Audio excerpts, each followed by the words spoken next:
पहुंचनी चाहिए? बताओ, पक्का? गुलदार का आतंक खत्म होना चाहिए, खत्म होना चाहिए? बिजनौर गुलदार मुक्त होना चाहिए, होना चाहिए? गुलदार मुक्त बिजनौर, गुलदार मुक्त बिजनौर, गुलदार मुक्त बिजनौर। गरीब किसानों की जान की रक्षा, गरीब किसानों की जान की रक्षा। पिछले एक साल में लगभग 43 लोगों की जान गुलदार के हमले से गई और कोई पूछने वाला नहीं। सैकड़ों से ज़्यादा लोग घायल हुए। दोबारा हमें मजबूरी में धरना दे रहना पड़ रहा कि पिछले 10 दिन में 3 लोगों की जान गई, जिनमें 2 छोटे बच्चे, 1 महिला। लोगों को मरते हुए देखना मेरी बस की बात नहीं है, इसलिए हम और हमारी पार्टी आज यहाँ आंदोलन कर रही है कि लोगों की जान के साथ जो खिलवाड़ हो रहा है ये बंद। और अगर इस पर कोई ठोस कार्रवाई नहीं होगी तो हम लगातार इस धरने को चलाएंगे। आज हम शाम में उन्हीं गाँव में रुकेंगे जहाँ गुलदार के हमले से ज़्यादा लोग परेशान, जहाँ गुलदार देखा जा रहा है। और अगर कोई भी हादसा होता है उसकी जिम्मेदारी शासन प्रशासन की और सरकार की हो। आप सभी साथियों को क्रांतिकारी नमो बुधाय। जय भीम, जय भारत, जय संविधान। मैं रमन आर्यन और आप दिख रहे हैं अध्यात्म पावर। दोस्तों, उत्तर प्रदेश के जिला बिजनौर में गुलदारों का आतंक इतनी तेज़ी से बढ़ रहा है कि वहाँ पर जितने भी लोग हैं काफ़ी परेशान हैं। सभी लोगों की चिंताएं बनी हुई हैं, क्योंकि किसानों को खेत में जाने को लेकर दिक्कत है, तो वही बच्चों को स्कूल में जाने को लेकर दिक्कत है, और जितने मजदूर लोग हैं उन्हें काम करने को लेकर काफ़ी दिक्कत का सामना करना पड़ रहा है। आपको बता दें कि 1 साल के अंदर में लगभग 43 लोगों की जान जा चुकी है। गुलदारों का आतंक इतना तेज़ी से बढ़ता जा रहा है, और ख़ास तौर से बिजनौर में कि सभी लोगों ने एकजुटता बनाई और सभी लोगों ने अपील की भीम आर्मी चीफ चंद्रशेखर आज़ाद से कि आप उनकी मदद करें। अगर आप नहीं मदद करेंगे तो फिर कोई सुनने वाला नहीं है, क्योंकि जिस तरह से सरकार की लापरवाही नज़र आ रही है, सरकार जो है जानवरों को ज़्यादा प्राथमिकता दे रही है, इंसानों को कोई प्राथमिकता नहीं दे रही है। और सवाल ये बनता है कि 1 साल में 43 लोगों की जान चली गई है, इसके बावजूद भी सरकार चुप क्यों है? वहाँ के जो भी प्रशासन के लोग हैं आखिर क्यों नहीं इस पर विचार कर रहे हैं? इसी बात पर भीम आर्मी चीफ चंद्रशेखर आज़ाद ने कार्यकर्ताओं के साथ मीटिंग की और उन्होंने एक समय निर्धारित किया ताकि उस दिन सभी लोग एकजुट हों, आंदोलन हो, ताकि सरकार उनकी बात को सुने। तो आज 15 सितंबर को भीम आर्मी आज़ाद समाज पार्टी ने यह फैसला किया कि सभी लोगों को एक जगह पर 10 बजे तक पहुंचना है। और भीम आर्मी आज़ाद समाज पार्टी के मुखिया यानी नगीना सांसद चंद्रशेखर आज़ाद जैसे ही वहाँ पर पहुँचे तो उन्होंने देखा कि लगभग 20,000 से अधिक लोग वहाँ पर मौजूद थे। उनको देखे तो फिर उनके मन में बहुत बड़ी तकलीफ़ हुई कि आज सभी लोग यहाँ पर उपस्थित हैं अपनी समस्याओं को लेकर। कहीं ना कहीं देखा जाए तो जिस तरह से समस्याएं हर रोज़ नज़र आ रही हैं, क्योंकि जो गुलदारों का आतंक है वो घटने का नाम नहीं ले रहा है, लगातार बढ़ते जा रहे हैं। इसी पर भीम आर्मी चीफ चंद्रशेखर आज़ाद ने वहाँ पर जितने भी लोग थे उनके सामने अपनी बात रखी। आखिर चंद्रशेखर आज़ाद ने वहाँ पर किन मुद्दों पर बात की, पहले आप चंद्रशेखर आज़ाद का वो पूरा भाषण सुनिए, उसके बाद हम आपसे बात कर रहे हैं। रात में गांव में जाते हैं कि जो कमा के तैयार किया है, बेटी की शादी है, बेटे की शादी है, बच्चों की पढ़ाई के लिए कुछ जोड़ा, ये चोरी ना हो जाए। चारों तरफ इस तरह का माहौल बना हुआ है कि कोई सुनवाई नहीं हो रही। जो काम पुलिस को करना चाहिए, एडमिनिस्ट्रेशन को करना चाहिए, वो जनता कर रही है। पिछले 10-12 दिन में गुलदारों का आतंक बढ़ा, और मैं आपको विश्वास दिलाता हूं कि इसकी जांच होगी कि क्या बरेली से कोई आदमखोर गुलदार लाके निजामाबाद क्षेत्र में छोड़ा गया है, इसकी जांच होगी। मैं आपको विश्वास दिलाता हूं। और अगर ये छोड़ा गया है और ये पुख्ता हो जाता है तो जिस अधिकारी की इसमें मिली भगत है उस अधिकारी को कुर्सी पर नहीं बैठने देंगे। इस बात पर मैं आपको विश्वास दिलाता हूं। आप जानते हो, मैंने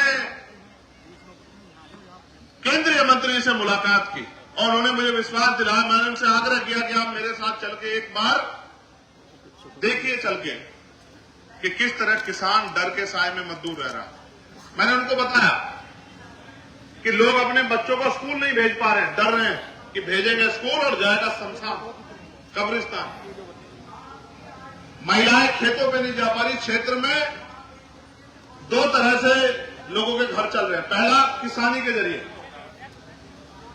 अब किसानी में एक प्राकृतिक मार जो आई, मैंने आपको बता दिया कि बाढ़ से खो के पानी से कितना नुकसान हुआ है और कोई मुआवजा नहीं मिला। लेकिन दूसरा जो फसल खड़ी हुई है उस फसल को समय पे ले नहीं पा रहे हैं क्योंकि डर रहे हैं। किसान कमजोर होगा तो मजदूर अपने आप कमजोर हो जाएगा, क्योंकि किसान और मजदूर एक कड़ी से जुड़े हुए हैं। किसान के खेत में फसल होगी तो उसकी उस फसल से उस मजदूर का घर भी चलेगा। जब किसान नहीं आगे बढ़ पा रहा तो मजदूर कैसे आगे बढ़ेगा। और इस पूरे क्षेत्र में एक बहुत बड़ी आबादी वो भी है जो खेत से घास ला के दूध बेच के अपने घर को चलाती है, एक बहुत बड़ी आबादी। अब इस डर के साए में जान को जोखिम पे डाल के वो महिला अपना घर चलाने के लिए खेत में जा रही है, और जब खेत में जाती है तो खबर आती है कि गुलदार उनको रास्ते में उठा ले गया। और एक फोटो मैंने देखी थी, मैं तड़पा था उस फोटो को देख के कि एक बच्ची का मुंह नहीं था, पूरा मुंह नोच लिया था, उसका पैर अलग कटा हुआ पड़ा था, उसका हाथ अलग कटा हुआ पड़ा था। एक मन तो हुआ कि वो उस पूरे शरीर को लाके यहां इस दफ्तर में इन अधिकारियों के सामने रखा जाए और इनसे हिसाब मांगा जाए कि इस बच्ची को वापस लाके दो। क्या 5 लाख रुपए में ये बच्ची वापस लाई जा सकती है क्या? लेकिन अपने पद की गरिमा के अनुसार मैंने बात की कि आप इसमें कार्रवाई करो, और हमें विश्वास दिला गया कार्रवाई होगी। मैंने लेटर लिखा तो वाइल्ड लाइफ इंस्टीट्यूट देहरादून की टीम एक यहां आई, लेकिन क्योंकि जान जा रही थी गरीब किसान मजदूर की, कहते हैं अमीर मरता है तो कानून बदलते हैं और गरीब मरता है तो मजाक उड़ती है। मजाक उड़ी और उसके बाद चैन से फिर सब लोग बैठे। अब सवाल यह है कि ये जुल्म कब तक? जैसा मैंने कहा कि पानी सर के पार हो गया, अब इस पे कोई ठोस कदम उठाने की जरूरत है। और मैं जानता हूं अगर मुझे एक पंजा लगेगा तो पूरे देश को खबर जाएगी, इसलिए मैंने फैसला लिया स्वतः कि हम उस क्षेत्र में जाके रुकने का काम करेंगे जहां गुलदार का सबसे ज्यादा आतंक है। एक सेनापति होने के नाते, एक नेता होने के नाते, इस क्षेत्र का प्रतिनिधि होने के नाते मैं अपने दूसरे भाइयों की जान को जोखिम में नहीं डाल सकता कि वो जाएं और उस गुलदार प्रभावित क्षेत्र में जाके रुके। इसलिए मैंने फैसला लिया कि जो आफत आएगी सबसे पहले उसको आएगी जिस पे आपने भरोसा किया है, जिसको आपने ताकत दी है। इसलिए हम वहीं जाके रुकेंगे, रात का रात्रि निवास हमारा वहीं होगा। जो मुसीबत आएगी उसका सामना हम करेंगे। मैंने पिछले जिलाधिकारी थे उनसे कहा था, जब नेटोर क्षेत्र में गुलदार का आतंक बचा था, मैंने उनसे कहा कि आप एक कुछ मत करो, एक ही काम कर दो कि आप किसानों को और ग्राम प्रधानों को आर्म्स लाइसेंस दे दें कि जरूरत पड़ने पे वो अपनी जान की रक्षा स्वयं कर सके। लेकिन सरकार इतनी हिम्मत नहीं जुटा पाई कि लोगों की जान की रक्षा हो सके, और उन्होंने मेरी इस बात को नहीं माना। इसके बाद कई लोगों की जान गई, और इस पिछले 15 दिन में जो 3-4 लोगों की जान गई है, इसने अंदर तक हम सब लोगों को हिला के रख दिया।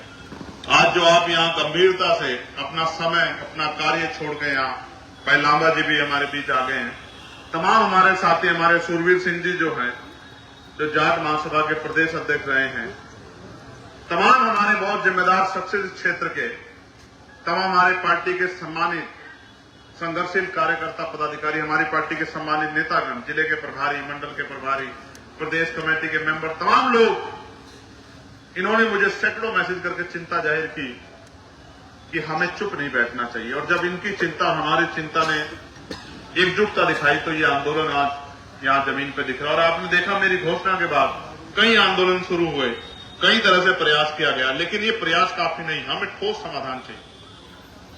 और मैं आपको विश्वास दिलाता हूं कि इस बार इसका ठोस ही परिणाम निकलेगा, और ये एक दिन के आंदोलन से नहीं निकलेगा।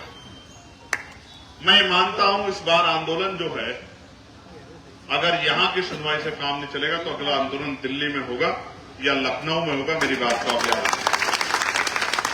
और पूरे प्रदेश के कार्यकर्ताओं को बुलाकर उस विधानसभा का घेराव किसान मजदूरों की रक्षा के लिए और उनके जीवन को मजबूत बनाने के लिए, उनको सशक्त बनाने के लिए हम लोग करने का काम करें। आप ये देखिए 5 लाख रुपए का मुआवजा दिया जाता है। कितने पैसे का? सरकार ने गरीबों की जान की कीमत क्या लगाई है? सरकार ने हमारी माओ बहनों की जान कीमत क्या लगाई? सरकार ने आपके बच्चों की जान कीमत क्या लगाई? और जिस परिवार का कमाने वाला चला जाएगा, क्या 5 लाख रुपए में वो परिवार जिंदगी भर सर्वाइव कर लेगा? मैंने ऐसे परिवार भी देखे जिनमें छोटे छोटे बच्चे। ये मुआवजा नहीं, ये भीख। मैं लेटर लिखूंगा आज ही कि सरकार वास्तविकता में इन परिवारों का हाथ मजबूत करना चाहती है जिनके साथ तकलीफ हुई है, तो मुआवजे की राशि बढ़ा के 5 लाख से 25 लाख रुपए कम से कम की जाए, जिससे, क्योंकि जान की को तो वापस नहीं कर सकते। जिसकी जान चली गई है, जान की कोई कीमत नहीं है। आप और मैं जब सब जानते हैं कि जो चला गया उसको वापस नहीं ला सकता, पैसों में नहीं तोला जा सकता है। लेकिन जिनके परिवार में हानि हुई है, तकलीफ हुई है, उनके आंसू पूछने में एक छोटी सी मदद, ये मुआवजा हो सकता है। और क्योंकि 5 लाख रुपए देने पड़ता है तो सरकार को जोर भी नहीं पड़ रहा है। जब 50 लाख रुपए, 25 लाख रुपए का मुआवजा देना पड़ेगा तो 25 लाख रुपए किसान को तो देना ही चाहती सरकार। उसका उदाहरण है कि मुआवजा देख लो, आपकी फसलों पे 20 बीघे जमीन फसल गई और मुआवजा दे रहे हैं 200 रुपए, 2000 रुपए। इससे ज्यादा का तो पसीना लग गया किसान का, उसके परिवार का। बीज, पढ़ाई, नड़ाई, खाद, पानी, ये तो सब छोड़ ही दो। तो 25 लाख रुपए ना देना पड़े, इस वजह से सरकार इस मामले का संज्ञान लेकर इस पर ठोस काम करेगी। फिर भी मैं मानता हूं इस सरकार की निष्ठा ये नहीं होगी कि लोगों की जान बचनी चाहिए। अगर निष्ठा होती तो 35 लोगों के खून से जब इतना बड़ा जो है खिलवाड़ हो गया, तब तो इस सोई हुई सरकार जागती। आपने सुना होगा ये सरकार भ्रष्टाचार की भेंट चढ़ गई है। अभी सरकार के नेताओं में आपस में जूतापतरी हो रही थी कि 65 करोड़ रुपए जो आया था, वो 65 करोड़ रुपए कौन खाया, ये सब आपके सामने हो रहा। और मैं जानता हूं कि सारे लोग बुरे नहीं है, कुछ अच्छे लोग भी हैं, लेकिन 65 करोड़ रुपए गरीबों के हिस्से का, किसानों के हिस्से का, ये 65 करोड़ रुपए लूटने वाली सरकार कभी किसानों की तेजी नितेशी नहीं हो सकती है। इस बात को भी हमें समझना चाहिए।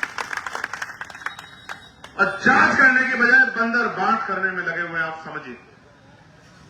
यहां भी जांच होगी, मैं आपको विश्वास दिलाता हूं। जो पिछले की बात आपने मेरे सामने रखी है, मैं आपको विश्वास दिलाता हूं कि अगली दिशा कमेटी की मीटिंग में उसके जांच के आदेश भी दिए जाएंगे कि ये किसके आदेश पे लगा, किसने प्रपोजल बनाया, क्या इसकी मार्केट वैल्यू है, कितने में ये जो है लगा है, कैसे इसका फंड्स रिलीज हुआ है, किस कंपनी को टेंडर दिया गया है, इसकी जांच भी हम लोग कराएंगे। लेकिन मैं आपको बताना चाहता हूं मेरे क्षेत्रवासियों कि सरकार को आपके मरने से कोई फर्क नहीं पड़ता। आज प्रदेश में नौजवान सुसाइड कर रहा क्योंकि बेरोजगारी बढ़ी हुई। आज किसान सुसाइड कर रहा, खाद के लिए लंबी लंबी लाइन लग रही। बारिश में भी महिलाएं किसान उसके खाद के लिए, डीएपी के लिए डटी हुई, यूरिया के लिए, कोई पूछने वाला नहीं है। और तो और किसानों की बात करने वाली सरकार डंडा बजाने का काम कर रही है, बुलडोजर चलाने का काम कर रही है, लोगों को पीटने का काम कर रही है, लोगों का हाफ इनकाउंटर करने का काम कर रही है। बदमाशों का घुटना टेकने वाली सरकार हमारी मजबूत पुलिस को भी मजबूर कर देती है कि वो इन क्रिमिनल्स पे कार्रवाई ना कर सके। ये सब हमारी आंखों के सामने हो रहा है। और जो फॉरेस्ट विभाग के लोगों का हाल है वो आपसे छिपा हुआ नहीं है। फॉरेस्ट के अधिकारी लोगों के आंसू पूछने के लिए, दो मीठी बात करने के लिए उनके बीच नहीं पहुंच रहे, उनके साथी भी नहीं बन पा रहे उनका हाथ पकड़ के। ये हालात है जिले। इसलिए इस पूरे मामले को गंभीरता से हम लोगों ने लिया है और अब इस पे ठोस समाधान हम लोग करा के रहेंगे। हमारे तमाम नेता, तमाम हमारे साथी, तमाम यहाँ के सामाजिक संगठन, किसान हमारे साथी, सब लोग, जीतू भाई हमारे उत्तराखंड से चल के आए, तमाम साथी हमारे कमर कस चुके हैं। महात्मा विजयदास जी जो है वो मुजफ्फरनगर से चल के आए। तमाम जो है लोगों के अंदर पीड़ा है, क्योंकि ये किसी एक व्यक्ति की लड़ाई नहीं है, ये पूरे क्षेत्र की लड़ाई है, गरीब जनता की लड़ाई है, किसान मजदूरों की लड़ाई है। ये राजनीतिक लड़ाई नहीं है, ये लोगों की जीवन रक्षा की लड़ाई है। और लोगों की जीवन रक्षा का पॉइंट, और पार्लियामेंट में जब हमने शपथ ली थी तो इस बात का हमने विश्वास दिलाया था कि हम अंतिम व्यक्ति की भी सुनवाई करने का काम करेंगे, अंतिम व्यक्ति की आवाज बनने का काम करेंगे। और अगर हमारे क्षेत्र में इस तरह का जुल्म होगा तो हम लोग चुपचाप नहीं बैठे। मैंने तो एक छोटा सा आह्वान किया था, आप हजारों की संख्या में यहां चले आए। मैं आप सबका भी बहुत बहुत धन्यवाद करता हूं। और बड़े बड़े जिम्मेदार लोग अपने काम छोड़ के आशीर्वाद देने के लिए यहां हम लोगों को पहुंचे हैं। उनके प्यार का, आशीर्वाद का भी हम लोग बहुत बहुत उनका धन्यवाद करते हैं। हाथ जोड़ के उनको जय भीम प्रणाम करते हैं। मैं आप सब लोगों को भी विश्वास दिलाता हूं कि आपका आशीर्वाद खाली नहीं जाएगा। आपका आशीर्वाद बिल्कुल खाली नहीं जाएगा। आपके आशीर्वाद से, आपकी मेहनत से, आपका पसीना जो आज यहां पड़ा है, ये इस क्षेत्र में इस गुलदार की समस्या को खत्म कराने का काम करेगा। मेरा आपको बहुत बहुत भरोसा है इस बात के साथ कि चाहे पार्लियामेंट हो चाहे सड़क हो। और इस बार जब मैं ये भी भरोसा दिला दूं कि जब पार्लियामेंट चलेगी तो पहले दिन गुलदार की समस्या पे पार्लियामेंट की सीढ़ियों पर बैठ के आंदोलन करने का काम भी हम लोग लोकसभा के अंदर करेंगे। और आप जानते हैं कि मैं अपने साथियों को भी इकट्ठा कर लेता हूं। वो मेरे साथी जो मेरा साथ देते हैं, क्योंकि मेरी संख्या वहां कम है, अकेला आदमी हूं, तो जो किसान नेता हमारा साथ देते हैं उन सबको भी इकट्ठा करके इस नगीना की, बिजनौर की समस्या को राष्ट्रीय समस्या बनाने का काम हम लोग करेंगे। इस बात का भी मैं आपको विश्वास दिलाता। मैं मीडिया के भाइयों से भी कहूंगा कि मीडिया का भी बड़ा सशक्त रोल है। उनको हमसे भी सवाल पूछना चाहिए। उनको एसी के कमरे में बैठे हमारे माननीय अधिकारियों से भी सवाल पूछना चाहिए। और उनको इस निकम्मी सरकार से भी सवाल पूछना चाहिए जो 35 लोगों की जान की कीमत नहीं समझती है, जो 35 लोगों की जान से इतना बड़ा खिलवाड़ होने के बाद भी और चैन से जो है अपने घर में पड़ के सो रही है। सरकार से भी सवाल पूछना चाहिए। लेकिन प्यारे भाइयों, मैं आपसे पूछना भी चाहता हूं, अगर इस आंदोलन को दोबारा से मजबूत करके आगे बढ़ाना पड़ा, क्या आप इस आंदोलन में हम लोग का साथ दोगे?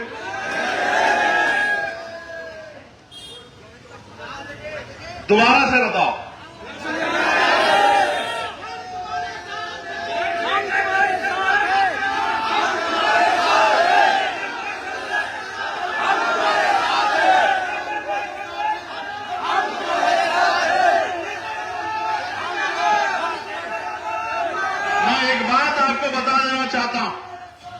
मैं एक बात आपको बता देना चाहता हूं।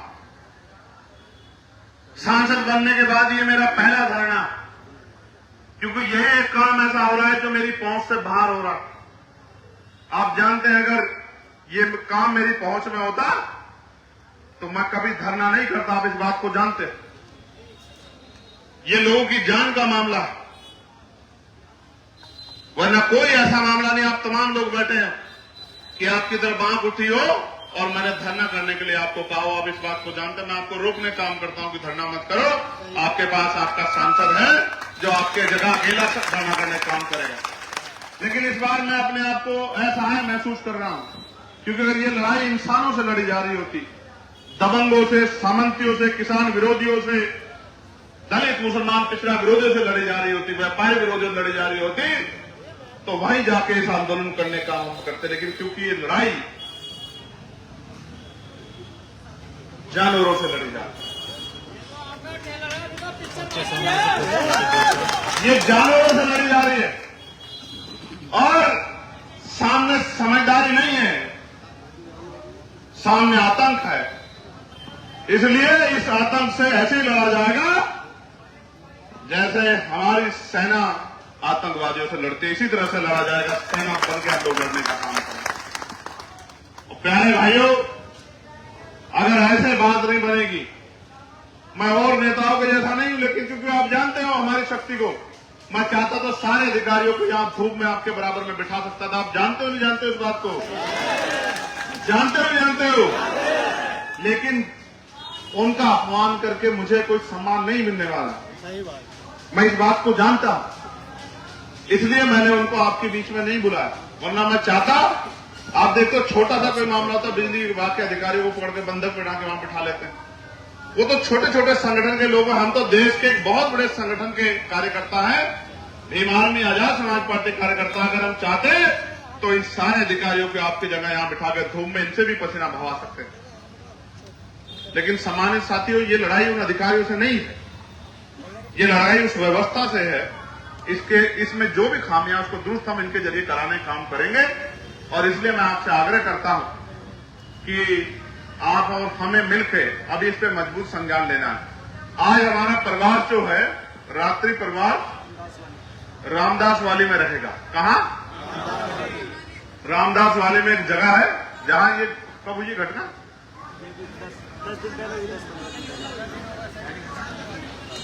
15 दिन हो गए। तो 15 दिन जहां पहले घटना घटी थी, जहां लगातार गुलदार देखा जा रहा है, तो आज हमारा रात्रि प्रवास वहीं रहेगा रामदास वाली। और उसके बाद कल फिर हम उसी क्षेत्र में कहीं ना कहीं जनता दरबार भी लगाएंगे।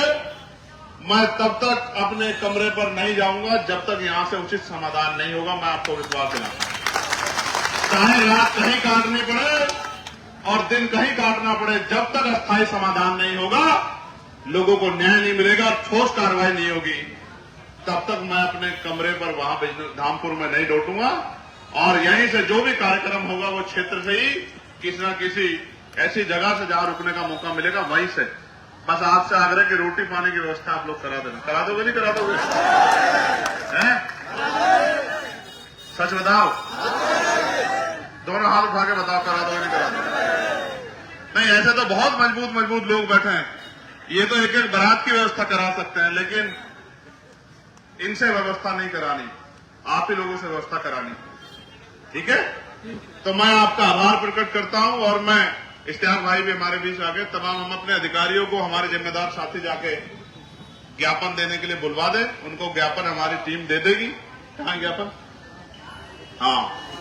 और फिर हम लोग जो हैं, मैं आप लोग अपने अपने काम में डटना। मैं जरा रामदास वाली जब तक जो है पूरी जानकारी जुटा के मैं रामदास वाली रहूंगा, फिर तटबंध और जहां जहां समस्या उनको भी देखने के लिए जाऊंगा। लेकिन जैसा मैंने पीड़ित परिवारों से भी मिलना है, लेकिन मैं आपको विश्वास दिलाना चाहता हूं कि इस बार आपकी लड़ाई अंजाम तक पहुंचेगी। पहुंचनी चाहिए नहीं पहुंचनी चाहिए? बताओ। पक्का? गुलदार का आतंक खत्म होना चाहिए नहीं खत्म होना चाहिए? बिजनौर गुलदार मुक्त होना चाहिए नहीं होना चाहिए? बिजनौर गुलदार मुक्त होना चाहिए नहीं होना चाहिए?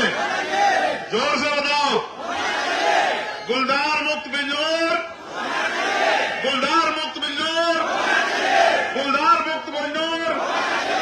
गरीब किसानों की जान की रक्षा, गरीब किसानों की जान की रक्षा, किसान मजदूरों को उनकी फसल का उचित मुआवजा, किसान मजदूरों को उनकी फसल का उचित मुआवजा, किसानों के साथ जो गुंडा राज हो रहा है वो बंद, किसानों के साथ जो गुंडा राज हो रहा है वो बंद, और गरीबों की सुनवाई होनी चाहिए नहीं होनी चाहिए? ठीक है, बहुत बहुत धन्यवाद। जय भीम, जय भारत। तो दोस्तों, आपने सुना किस तरह से भीम आर्मी चीफ चंद्रशेखर आज़ाद ने वो सारी समस्याओं को यहाँ पर रखे और किस तरह से इन समस्याओं का समाधान होगा, कैसे ये सरकार नज़रअंदाज कर रही है और यहाँ पर लोगों की जो समस्याएं हैं लगातार बढ़ती जा रही है। इसी पर जब मीडिया वालों ने सवाल किया तो चंद्रशेखर आज़ाद ने क्या जवाब दिया, ज़रा आप भी सुनिए। देखिए, पिछले एक साल में लगभग 43 लोगों की जान गुलदार के हमले से गई और कोई पूछने वाला नहीं। सैकड़ों से ज़्यादा लोग घायल हुए। पिछले साल 23 में हमने धरना दिया, दोबारा हमें मजबूरी में धरना दे रहना पड़ रहा कि पिछले 10 दिन में 3 लोगों की जान गई, जिनमें 2 छोटे बच्चे, एक महिला। किसान अपने खेत पे नहीं जा पा रहा है, मजदूर काम नहीं करने जा पा रहा है, बच्चे स्कूल नहीं जा पा रहे हैं और अधिकारी कर्मचारी आराम से पढ़ के दफ्तरों में सो रहे हैं। मैं इसके लिए कई बड़े जो है मैंने प्रयास किए। मैं केंद्रीय जो हैं अपने मंत्री जो हैं उनसे मिला, उन्होंने मुझे आश्वासन दिया कि मैं आऊँगा। उन्होंने यहाँ के अधिकारियों से बात की। वाइल्ड लाइफ जो इंस्टीट्यूट है देहरादून में, उन्होंने उनको भी लेटर लिखा, उनकी टीम भी आई, लेकिन अब तक भी कोई ठोस कार्य नहीं हुआ। लोगों को मरते हुए देखना मेरी बस की बात नहीं है। इसलिए हम और हमारी पार्टी आज यहाँ आंदोलन कर रही है कि लोगों की जान के साथ जो खिलवाड़ हो रहा है ये बंद है। और अगर इस पर कोई ठोस कार्रवाई नहीं होगी तो हम लगातार इस धरने को चलाएंगे। आज हम शाम में उन्हीं गाँव में रुकेंगे जहाँ गुलदार के हमले से ज़्यादा लोग परेशान, जहाँ गुलदार देखा जा रहा है। और अगर कोई भी हादसा होता है उसकी जिम्मेदारी शासन प्रशासन की और सरकार की हो, क्योंकि हमारी जीवन भी इतना ही मूल्य रखती है जितनी आम जनता की। तो आम जनता के जीवन को सुरक्षित रखने के लिए हम लोगों को मैदान में उतरना पड़ रहा है कि जिससे कि आम जनता का जीवन सुरक्षित रहे। जो 5 लाख का मुआवजा दिया जाता है, क्या ये सफिशिएंट है? नहीं, कोई मतलब नहीं है। 5 लाख रुपए में कुछ नहीं होता है। एक बेटी की शादी नहीं होती है। जिन परिवार कमाने वाला चला जाता है उनका तो पूरा बिल्कुल परिवार बर्बाद है। कम से कम 25 लाख रुपए का मुआवजा जो है सरकार को देना चाहिए। और ये जिम्मेदारी सरकार की है। जनता टैक्स देती है और उनकी जान पे जो है, जानवरों की जान की वैल्यू है लेकिन इंसानों की जान की वैल्यू नहीं। ये और शर्मनाक है। मैं इसको गुलदार का आतंक नहीं, मैं इसको सरकार का आतंक करूँगा। सरकार की लापरवाही, सरकार की गैर जिम्मेदारी, उनके निकम्मेपन की वजह से आज लोगों की जान जा रही है। मायने रखते हैं 43 लोग, सैकड़ों लोग जिनकी जान बच गई है लेकिन घायल हुए हैं, वो डर के साए में बाहर भी नहीं निकल पा रहे हैं। उनकी जान मायने रखती है। ये हमारा किसानी का क्षेत्र है। यहाँ किसान बहुत बड़े पैमाने पर जो गन्ना उगाते हैं, गेहूँ उगाते हैं। एक तरफ हम बाढ़ की मार झेल रहे हैं, पानी आया, हज़ारों भूमि कट गई है। नजीबाबाद जो है विधानसभा में, बिजनौर में जो है हज़ारों बीघे ज़मीन कट गई है। और दूसरा जो है शेरकोट में, धामपुर में हज़ारों बीघे ज़मीन कट गई। दूसरा हम जो है जो बची कुछ ज़मीन है उनको गुलदार नहीं घुसने दे रहे हैं। तो ऐसे में तो किसान मजदूर बर्बाद हो जाएंगे। उनको बर्बाद होने से बचाने के लिए आज हम लोग धरना दे रहे हैं। उम्मीद है सरकार जो है सुनवाई करेगी और ठोस कदम उठाएगी। ठोस नहीं कदम उठाएगी तो हम लोग अपने आंदोलन को जारी रखेंगे। तो सुना दोस्तों, भीम आर्मी चीफ चंद्रशेखर आज़ाद ने वो सारी बातें मीडिया के सामने ये बात रखी है कि कैसे लगातार जो है गुलदारों का आतंक बढ़ता जा रहा है और सरकार जो है पूरी तरह से चुप है। और उन्होंने यहाँ तक ये भी कहा कि ये गुलदारों का आतंक नहीं बल्कि सरकार का आतंक है। वैसे दोस्तों, आप लोग की क्या राय है, आप लोग कमेंट करके बताएं और हो सके तो इस वीडियो को ज़्यादा से ज़्यादा शेयर करें। फिर मिलेंगे अगले वीडियो के साथ, तब तक के लिए क्रांतिकारी नमो बुद्धाय, जय भीम।